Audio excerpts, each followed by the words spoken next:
Halo semuanya, Assalamualaikum warahmatullahi wabarakatuh. Sebelumnya kenalin terlebih dahulu nih, nama aku Salma Rafiah. Kalian semua bisa panggil aku Kak Salma. Aku salah satu perwakilan dari TISEP TUI yang sekarang bakal belajar bareng kalian tentang materi Bahasa Indonesia yaitu teks eksplanasi. Nah, sebelum kita mulai belajar bareng-bareng nih, alangkah baiknya kita berdoa dulu nih menurut kepercayaan dan keyakinan masing-masing. Berdoa dimulai.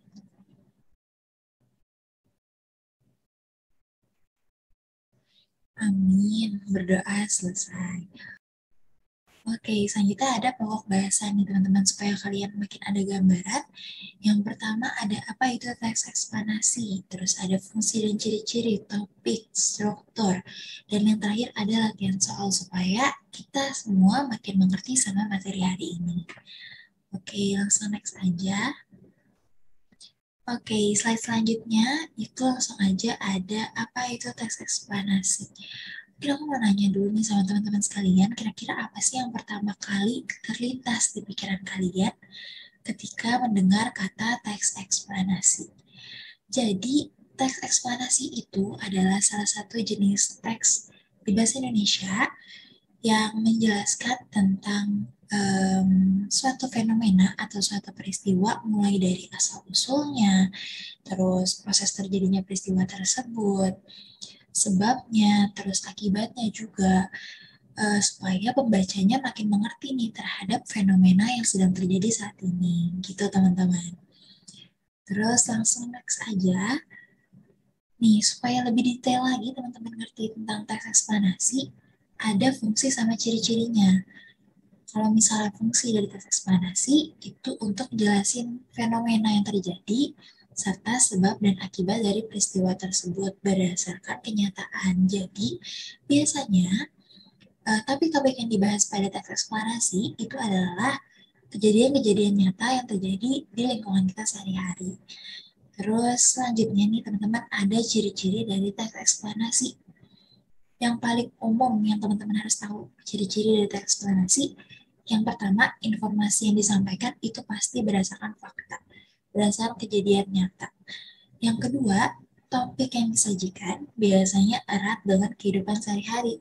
Makanya teman-teman pasti bakal familiar nih tentang materi-materi dan topik teks eksplanasi. Selanjutnya ada struktur dari teks eksplanasi terdiri atas pernyataan umum, deretan penjelas, dan interpretasi. Ini akan kita bahas lebih lanjut di next slide. Oke, next slide. Selanjutnya ada topik teks eksplanasi. Coba teman-teman perhatiin gambarnya satu-satu. Aku yakin teman-teman familiar sama topik-topik ini karena biasanya dibahas di berita atau emang sering terjadi di sekitar kita. Yang pertama ada kebakaran hutan, terus ada kemiskinan, ada banjir, dan yang terakhir ada kericuhan pelajar. Tentunya topik-topik eksplanasi bukan terbatas di sini doang, masih banyak lagi topik-topik yang biasa dibahas di teks eksplanasi yang bisa kita eksplor nantinya. Oke, untuk next slide, selanjutnya kita bakal bahas nih secara detail, kita bedah satu-satu tentang struktur teks eksplanasi. Yang pertama ada pernyataan umum. Nah, pernyataan umum ini biasa letaknya di bagian awal. Kenapa di bagian awal? Karena dia menjelaskan tentang gambaran umum nih dari fenomena atau peristiwa alam yang nantinya akan dibahas di teks tersebut. Jadi supaya pembacanya semakin paham, dikasih dulu gambaran umumnya. Selanjutnya ada deretan penjelas. Nah, deretan penjelas ini itu meliputi penyebab dan akibat dari fenomena tersebut. Biasanya ini bahasannya lebih detail ya teman-teman terkait dengan peristiwa yang sedang dibahas. Selanjutnya yang terakhir ada interpretasi atau biasa kita bilang penutup. Biasanya dia terletak di bagian akhir teks. Nah, di dalam interpretasi ini juga biasanya dapat ditambahkan saran atau tanggapan dari penulis yang ingin disampaikan kepada pembacanya, gitu teman-teman. So, next aja. Oke, selanjutnya ada contoh teks eksplanasi. Pertama, teman-teman boleh baca dulu nih, mungkin aku kasih waktu untuk baca paragraf teksnya. Bisa di pause aja videonya. Oke, jadi yang paragraf yang aku cantumkan ini merupakan salah satu pernyataan umum. Kalau misalnya teman-teman perhatikan di paragraf satu ini, itu sebagian besar secara keseluruhan masih menjelaskan tentang gambaran-gambaran umum aja nih teman-teman, masih di permukaan dari tanah longsor itu sendiri. Kayak kalimat pertama, tanah longsor menjadi satu di antara bencana alam yang sering terjadi di Indonesia. Masih umum banget, masih perkenalan tentang tanah longsor itu apa. Oke, selanjutnya ada deretan penjelas nih teman-teman, yang biasanya emang paragrafnya tuh lumayan banyak karena dia ngebahas detail tentang topik yang sedang dibahas. Nah, coba kita baca dari paragraf 2 terlebih dahulu. Di sini dia dibahas bahwa bencana alam ini terjadi karena ada sebab-sebab tertentu. Curah hujan tinggi dan terjadi dalam waktu yang relatif lama bisa menjadi penyebab utama terjadinya tanah longsor. Oke, seperti yang tadi aku ucapkan di awal presentasi, kalau misalnya dari tanpa jelas ini, salah satu struktur yang membahas tentang penyebab serta akibat dari fenomena tersebut. Nah, di sini ada kata-kata yang bisa membantu teman-teman nih, ada penyebab utama terjadinya tanah longsor. Terus di paragraf ketiga, ada struktur tanah yang tipis dan kurang tebal akan lebih mudah longsor. Itu merupakan salah satu sebab terjadinya tanah longsor. Terus di paragraf keempat, ada juga nih, manusia bisa menjadi penyebab tanah longsor. Manusia bisa menjadi penyebab terjadinya tanah longsor. Itu kan merupakan salah satu kalimat-kalimat yang menunjukkan sebab dan akibat dari terjadinya tanah longsor. Gitu teman-teman caranya menyadari apakah paragraf tersebut merupakan data penjelas atau bukan. Oke, langsung aja kita next. Yang terakhir ada interpretasi. Mudahnya dari interpretasi, itu teman-teman pasti bisa menyadari paragraf mana nih yang merupakan penutup, yang merupakan kesimpulan dari keseluruhan teks yang udah dicantumkan. Contohnya nih, ada kata-kata kesimpulannya, ada banyak faktor yang menyebabkan terjadinya bencana alam tanah longsor, kayak gitu. Terus di interpretasi juga bisa ada saran atau ajakan dari penulis, kayak gini. Kita juga bisa mencegah terjadinya tanah longsor dengan meningkatkan kesadaran menjaga alam.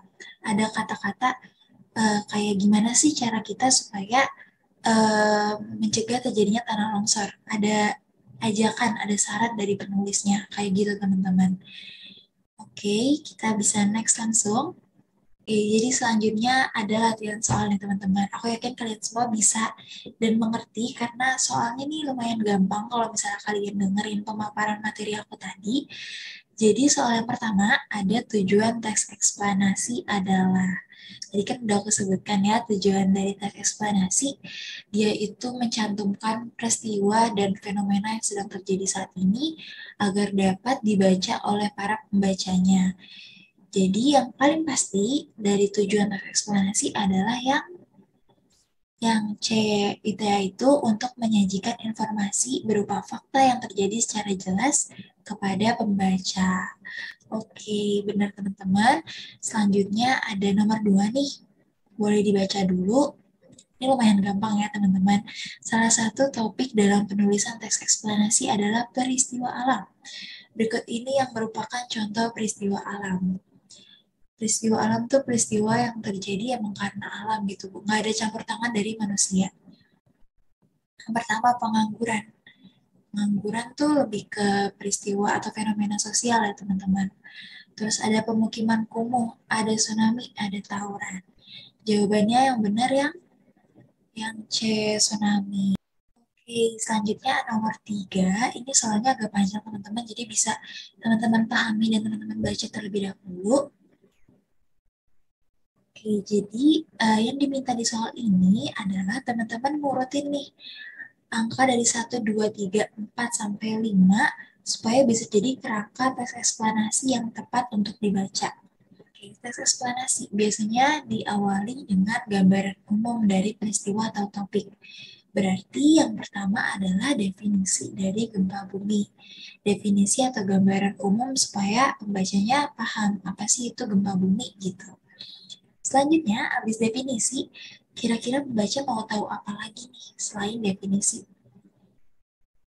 Pastinya pembaca pengen tahu tentang proses terjadinya gempa bumi secara urutannya. Gimana sih terjadinya gempa bumi? Kayak gitu. Nah, setelah definisi dan proses terjadinya gempa bumi, pasti baca juga pengen tahu tentang penyebab dan akibat terjadinya gempa bumi. Jadi urutannya yang pasti yang pertama ada definisi gempa bumi, yang kedua ada proses terjadinya gempa bumi, terus ada penyebab terjadinya gempa bumi, akibat, dan yang terakhir baru simpulan atau penutup secara keseluruhan dari teks eksplorasi tersebut. Jadi urutannya apa nih teman-teman? 3, 1, 2, 4, dan yang terakhir 5. Berarti jawabannya yang A. Oke, langsung aja kita next ke pertanyaan selanjutnya. Ada berarti yang nomor 4 dulu nih teman-teman. Struktur teks eksplanasi yang tepat adalah tadi udah kita bahas, udah kita rombak satu-satu strukturnya apa sih teman-teman pada tahu. Ini gampang banget ya teman-teman. Aku yakin teman-teman pada bisa. Jawabannya itu yang delta. Yang pertama ada pernyataan umum, dia ngebahas tentang gambaran umum. Deretan penjelas ngebahas tentang sebab dan akibat fenomena tersebut bisa terjadi.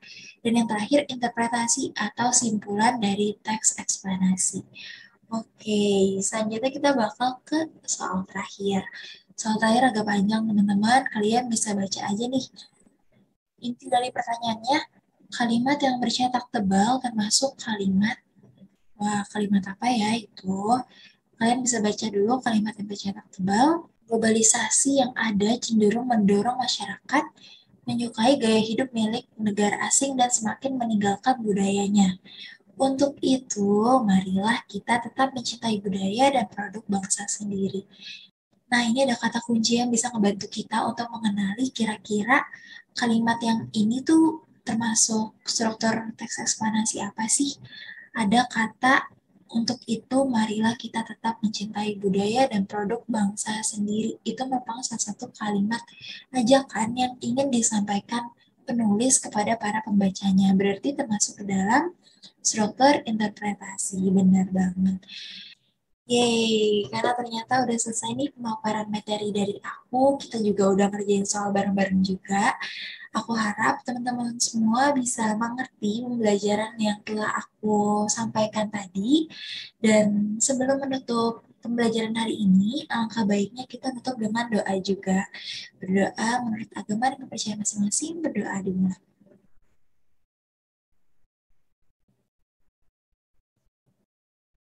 Amin ya rabbal alamin. Aku harap teman-teman semua bisa mengerti materi hari ini. Semangat terus belajarnya teman-teman. Jangan lupa jaga kesehatan. Makasih semua. Dadah.